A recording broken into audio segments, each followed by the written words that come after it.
Capítulo 12. Pela Porta Vermelha.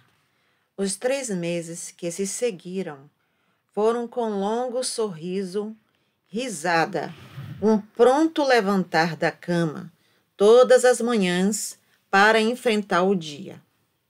Nunca tive um período tão duradouro de bem-estar. Tudo ia bem no meu trabalho. Vislumbrei como poderia ser um pai criativo. Quando as crianças entravam no meu escritório, eu parava de trabalhar, muito feliz em vê-las. E quando elas saíam, eu retomava o trabalho interrompido, sem perder tempo. Se um dos meninos entrava na minha oficina e mexia nas minhas ferramentas, eu com certeza o repreendia, mas sem rechaçar ele. Muitos traços psicológicos profundamente enraizados, que eu havia usado a maior parte da minha vida para manter as pessoas a uma distância segura, desapareceram completamente durante esses meses.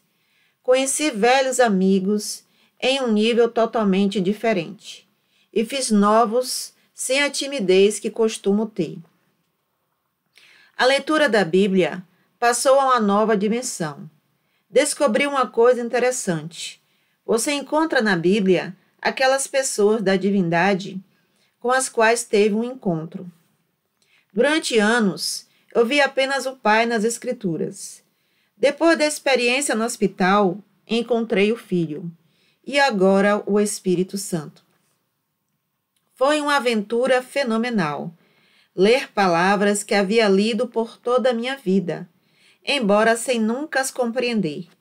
Pela primeira vez, lidei com os evangelhos e Atos, como uma narrativa descritiva e não poética. Li histórias sobre milagres, demônios, curas, espíritos, com novos olhares. Igreja também passou a ter um novo significado. Pela primeira vez, entendi o que o salmista quis dizer quando disse: Alegrei-me quando me disseram, vamos à casa do Senhor. Salmo 122, 1. Eu apenas gostava de estar na igreja, no próprio prédio, na congregação, no culto. Lembro que a comunhão de Natal me parecia estranhamente breve. Eu comentei isso com Tibe, na saída da igreja. Ela olhou para mim intrigada. Estamos aqui há 2 horas, disse ela. E eu, que antes sempre fora o senhor inquieto, poderia ter ficado sentado lá por mais de 2 horas. Também usei minha nova língua durante esse período. Havia 2 tipos de ocasiões em que ela parecia vir naturalmente. Um era em resposta à beleza. Lembro-me de uma manhã de janeiro em particular, quando cada galho de cada árvore estava coberto de gelo. Olhei pela janela do quarto, para este mundo reluzente, e parecia a coisa mais natural do mundo, expressar o indescritível apenas com som. Essa experiência começou a ocorrer com bastante frequência. Algo em movimento acontecia, algo que certa vez poderia ter causado um arrepio na espinha, mas agora trazia a resposta das línguas. Eu reconheci o fenômeno como uma espécie de louvor sem palavras. Foi um louvor que, de alguma maneira misteriosa, me permitiu participar da beleza, da totalidade ou da majestade que eu havia percebido. Descobri que a própria resposta me tornava mais sensível à situação que a provocara, e podia imaginar uma pessoa mais experiente do que eu, tendo uma dúzia desses momentos todos os dias, com cada um deles trazendo dele ou dela essa resposta das línguas. As outras vezes em que as usei foram em intercessões. Lembro-me de orar em línguas uma noite por um homem em nossa paróquia, cuja esposa nos confidenciou que seu marido não estava dormindo. Foi tudo o que ela disse.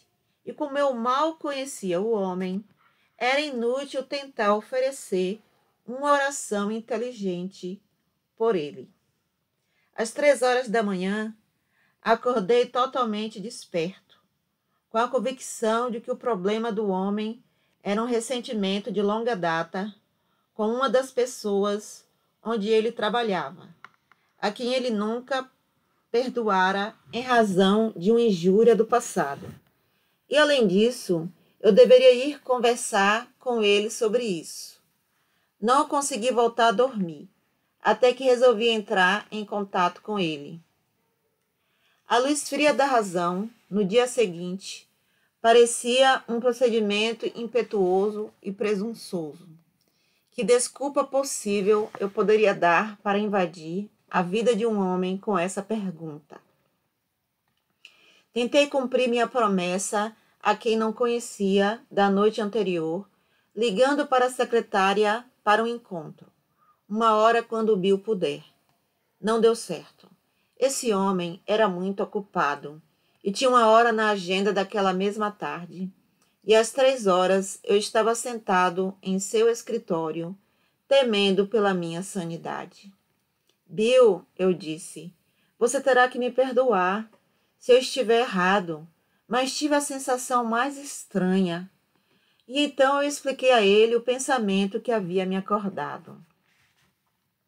Quando terminei, Bill estava sentado, olhando para as mãos.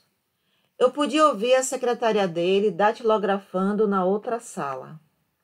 Como você poderia saber sobre isso? Ele disse. Nos 2 meses seguintes, Bill e eu nos encontramos uma vez por semana para almoçar. Não falei muito.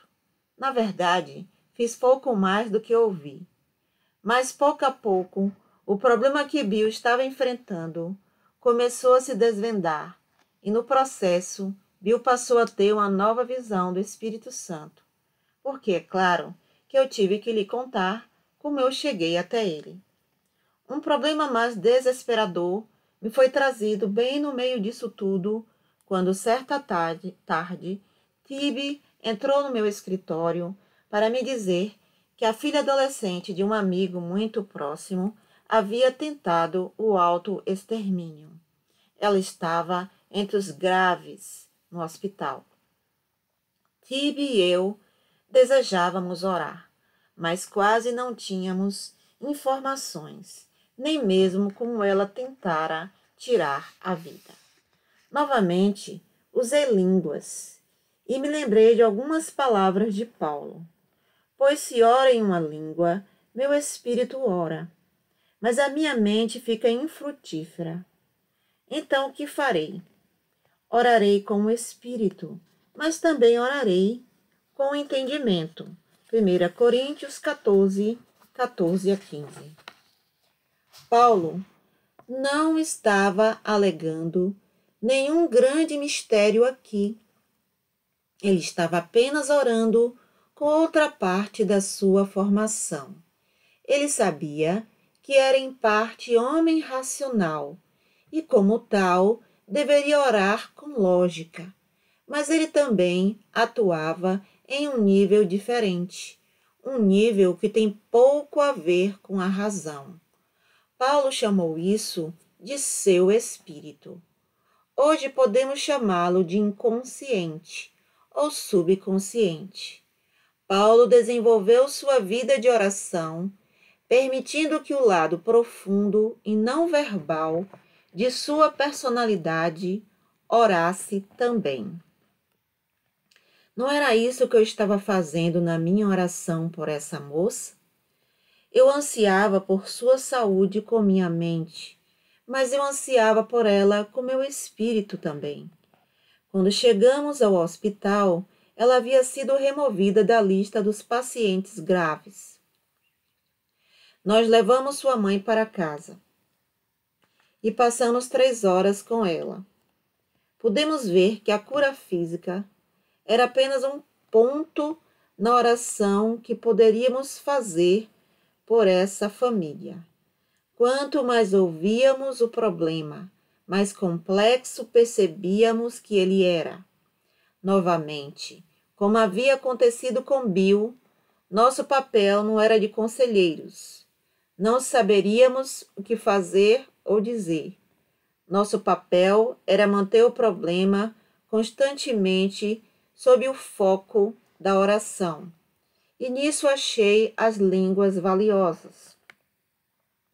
Elas eram como uma tela de proteção em torno da minha própria falibilidade, impedindo-me de falar inadvertidamente nessa situação de vida ou morte. Enquanto nossa amiga falava, mantive uma petição silenciosa e contínua em línguas por ela, seu marido distante, sua filha. Em oração, era uma via para Deus entrar na situação, mas ela contornava erros propensos da minha própria mente. Entretanto, junto a todos esses benefícios do batismo, havia um inconveniente: o livro. Aqui estava eu, no meio do que havia planejado, de ter uma visão objetiva do presente movimento sobre as línguas, e agora eu mesmo havia me tornado um partidário sem restrições. Inevitavelmente, vi o teor do livro mudar. Não queria mais simplesmente descrever. Agora eu estimulava, argumentava, procurava persuadir. Nada havia a fazer além de deixar o manuscrito de lado, até que eu recuperasse meu bom senso, ou admitisse que o havia abandonado para sempre.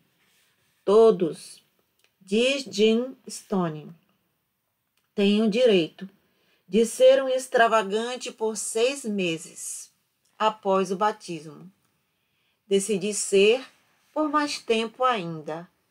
4 anos haviam se passado, desde aquela tarde incrível em Atlantic City. Acho que o tempo me deu uma sacudida e me proporcionou adequações. Meus pontos de vista sobre esse assunto recuperaram, espero, algo de objetividade. Durante esse período, uma mudança crucial ocorreu em minha atitude em relação ao batismo no Espírito Santo e ao falar em línguas. A cada ano, fiquei menos emocional quanto a eles. A cada ano, me tornei mais convencido do seu valor. Este não foi de forma alguma um desenvolvimento simples e linear. Eu descrevi a primeira onda de alegria e plenitude após o batismo como que durando 3 meses. Não tenho certeza do período exato, mas após esse período de tempo, tive uma reação repentina e violenta. Centrou-se principalmente nas línguas. Suspeitei que eu é que gerava a coisa toda. De fato, muitas vezes, proferi sílabas sem sentido, em um esforço para iniciar o fluxo da oração em línguas. Porém, algumas vezes, o fluxo fácil e sem esforço nunca chegou. Eu ficaria ouvindo o som da minha própria tolice. Era óbvio para mim que o Espírito Santo não tomava parte desses ruídos. O ridículo me invadiria. E a partir daí, não era demais perguntar se o Espírito Santo alguma vez fez parte das línguas. Os pentecostais também se tornaram um obstáculo para mim neste momento. A exuberância deles não me incomodava muito, desde que eu estivesse do lado de fora, observando. Mas agora eu estava dentro. E o que as pessoas pensariam de mim, se olhassem e me vissem com esses tipos esquisitos? Lembro-me de participar de uma reunião de pentecostais no café da manhã, em que havia um fotógrafo tirando fotos para um artigo de revista. Passei toda uma refeição tentando me livrar do alcance das suas lentes. Foi uma sorte para mim ter sido avisado com antecedência sobre essas reações. O aviso veio de Lídia. Escrevi para ela sobre meu batismo. E numa viagem a Nova York, nos encontramos para almoçar. Você se lembra, John? Disse ela, depois de ouvir minha história. Qual foi a primeira coisa que Cristo fez depois de receber o Espírito Santo? Ele foi para o deserto, não foi? Perguntei. Mais que isso. Assim que foi visitado pelo Espírito Santo, ele foi tentado pelo diabo. Isso já aconteceu com você? Deixei o garfo de lado, interessado. Possivelmente. Continue. Você descobrirá, disse Lídia, que uma vez que você encontra o Espírito, também encontra o diabo. É fato concreto, certo de que esse ataque virá. Aconteceu com Cristo e o padrão ainda se mantém. A única coisa que você pode fazer é estar preparado para isso. A tentação, Lídia disse, geralmente assume a forma de dúvida. Talvez dúvida de que o Espírito realmente tenha vindo. Ou talvez se mostre como uma reafirmação da vontade própria e da autoconsciência. Essa tentação não é à toa, disse Lídia.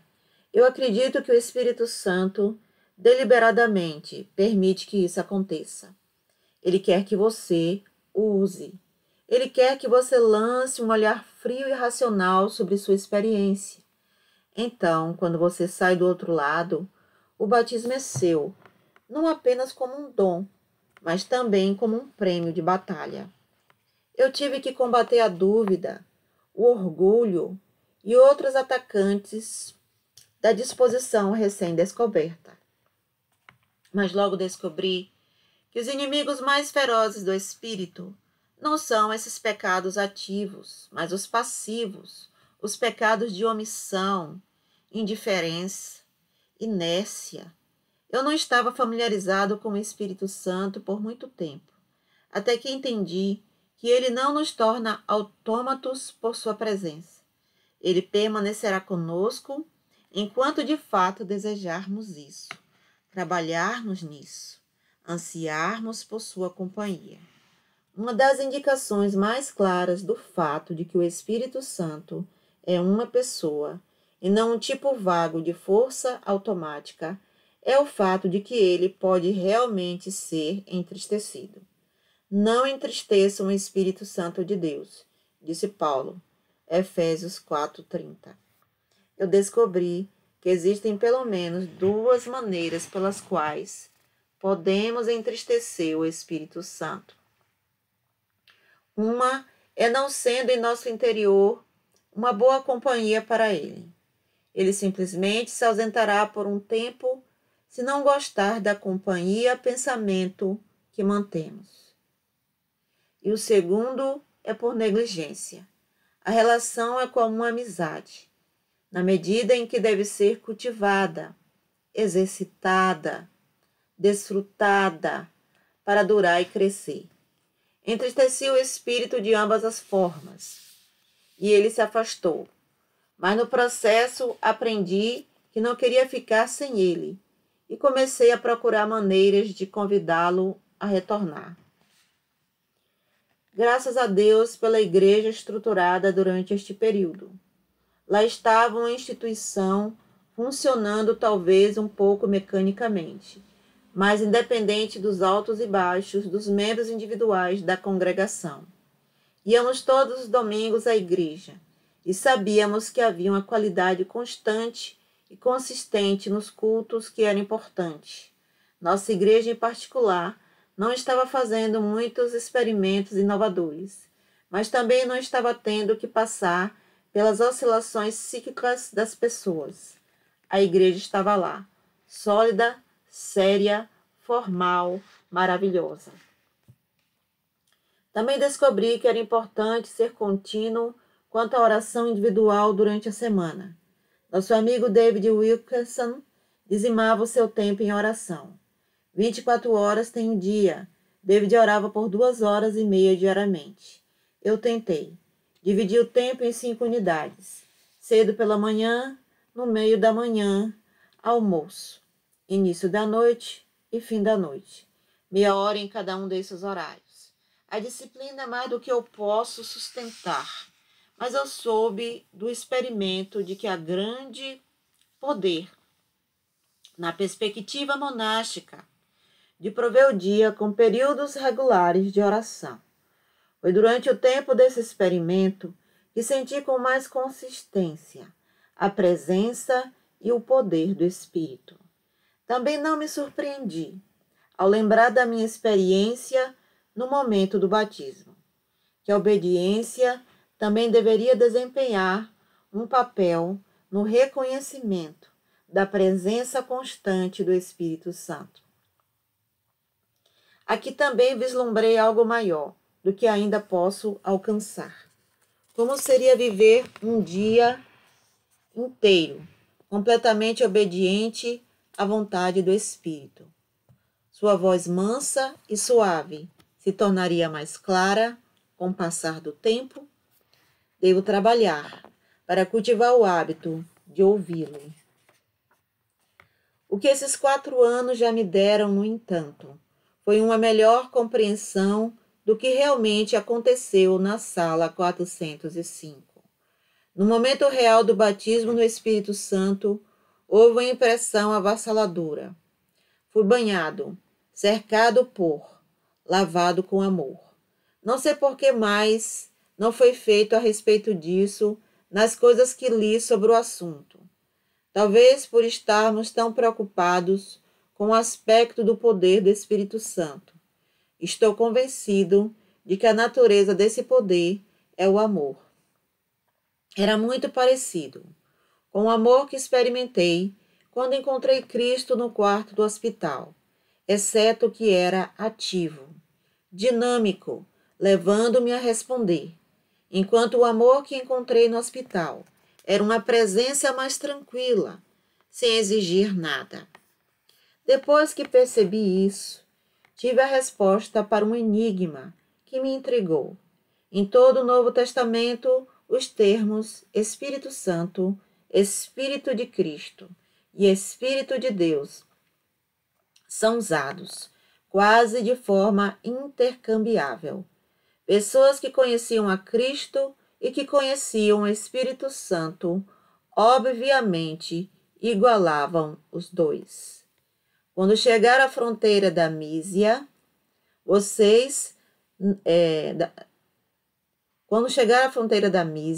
tentaram entrar na Bitínia, mas o Espírito de Jesus os impediu.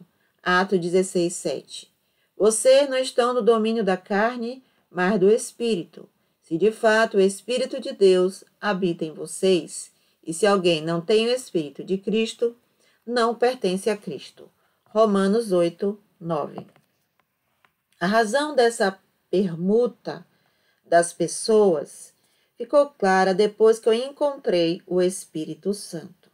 Foi como encontrar Cristo, e o denominador comum era amor.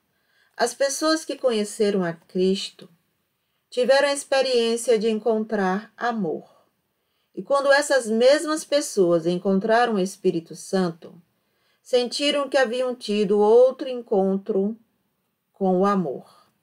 Quando eles falavam sobre o Espírito de Cristo, de forma intercambiável com o Espírito Santo, eles estavam fazendo instintivamente o que os teólogos mais tarde fizeram logicamente. Afirmaram que esses eram o único e mesmo Deus. A única diferença era o aspecto. Houve um segundo intrincado que foi esclarecido por essa descoberta. Existe uma relação muito antiga no pensamento cristão entre o Espírito Santo e a santificação. Paulo fala de Deus que desde o princípio os escolheu para serem salvos mediante a obra santificadora do Espírito. 2 Tessalonicenses 2:13. O clássico papel catequético do Espírito Santo é Deus, que a mim santifica e a todo o povo de Deus. O perfeccionismo wesleyano e seus filhos espirituais, os vários movimentos de santidade do final do século XIX, enfatizam o que foi chamado de segunda bênção ou batismo no Espírito Santo como uma experiência que santifica as pessoas. A questão é que existe um pensamento muito antigo de que o Espírito Santo opera em nossas vidas, não apenas para nos dar poder como cristãos, mas também para purificar nossas vidas, nos levar à santidade. Terei que admitir que sempre enjeitei certos tipos de santos cristãos. Nunca fui capaz de dizer se é porque eles me deixam desconfortável, reconhecendo que estou longe de ser santo, ou se de fato estão cometendo um erro grave ao supor que são santos, quando na verdade tudo o que são é hipócritas. Devo admitir também, no entanto, que conheci alguns cristãos que não demonstram santidade, muito embora eu os percebo vivendo em um plano diferente do meu. Essas pessoas têm uma singularidade que me parece estar no coração da verdadeira santidade. Eles não me fazem ciente da bondade delas, tanto quanto fazem da esperança delas. Elas não apontam minhas deficiências em contraste com a santidade delas. Elas apontam meu potencial. Eu acho que Cristo deve ter tido esse tipo de santidade. Ele, de outra maneira, nunca teria atraído homens como o rude Pedro e o mundano Mateus. O ingrediente secreto nesse tipo de santidade transformadora. Pensei, era o amor. Quando entrei em contato com o amor, como uma experiência avassaladora no batismo no Espírito Santo, descobri que havia sido limpo, edificado e curado. Eu conhecia um tipo de completude que nunca sonhei, e as palavras inteiro, santo e saúde são todos derivadas da mesma palavra anglo-saxônica ham, que significa completo. Esse é o tipo de santificação que vem do contato com o amor Cristo do Espírito Santo. Há outro resultado desse contato. E Stanley Jones, quando recebeu o batismo do Espírito Santo no campus do Azuri College, passou de aluno do cristianismo para professor. Foi então que aprendi a diferença entre um discípulo e um apóstolo. Ele me disse, um é passivo, o outro ativo. Um discípulo é um homem que se senta aos pés de Cristo. Um apóstolo é um homem que por Cristo sai ao mundo. Um missionário, se você preferir. Embora um missionário não precise ir mais longe do que a casa ao lado. O ponto é que é essa experiência do batismo no Espírito Santo que transforma o passivo no ativo. Deve ser assim. Eu vi isso na minha própria experiência. O episódio com Bill. Estando com ele por causa dos seus problemas, mesmo me preocupando o suficiente para orar por ele em primeiro lugar. Era completamente fora da natureza da pessoa que eu sempre havia sido. E esse foi apenas um de muitos exemplos. Eu, egocêntrico, introvertido, preocupado com meus próprios problemas, de repente me peguei pronto a conhecer outras pessoas, realmente me importando com elas, realmente querendo ajudar. E assim que alguém faz isso, é claro, as possibilidades de ser usado são infinitas. 2 anos depois da experiência em Atlantic City, Tibi e eu, nós estávamos na África com nossos 3 filhos em uma tarefa de 1 ano, ensinando, vivendo, trabalhando em uma aldeia de pessoas das quais nunca ouvimos falar. A experiência do Dr. Frank Laubach com o Espírito Santo o transformou e o enviou para se tornar o maior professor de alfabetização do mundo. É assim que ele explica o fenômeno. Quando Cristo esteve aqui na Terra, ele se limitou a realizar seu ministério em um só lugar e ao mesmo tempo. Ele era um homem caminhando ao lado de um mar em um cantinho da terra. Ele curou a todos que tocou, mas seu toque era necessariamente limitado pelo tempo e pelo espaço. Ora, faz sentido que o Pai envie seu Filho para este ministério limitado? Não acho consistente. Ele fez provisão para continuar a obra através do Espírito Santo. Nós devemos completar sua missão. Somos suas mãos multiplicadas, seus pés, sua voz e coração compassivo. Imperfeito e parcial, com certeza, mas seu corpo de cura é o mesmo. E é através do Espírito Santo, o amor de Cristo que está em toda parte ao mesmo tempo, que recebemos o poder de continuar a obra dos apóstolos. É um pensamento desafiador e sóbrio. Quando recebemos o Espírito Santo em nossas vidas, recebemos a mesma força premente e vivificante que conduziu o nosso Mestre. Parece ser um fato psicológico da natureza humana, que para dar, devemos primeiro receber. Nós o amamos porque ele nos amou primeiro. De João 1 João 4, versículo 19. Mas também é verdade que uma vez que recebemos esse amor, há uma necessidade igualmente convincente de entregá-lo. De fato, sentimos instintivamente que essa é a única maneira de mantê-lo. O batismo no Espírito Santo é o dom do amor, como nunca o conhecemos. As consequências naturais devem ser impulsionadas pelo poder desse amor transbordante para o mundo, buscando oportunidades para compartilhar o que chegou até nós.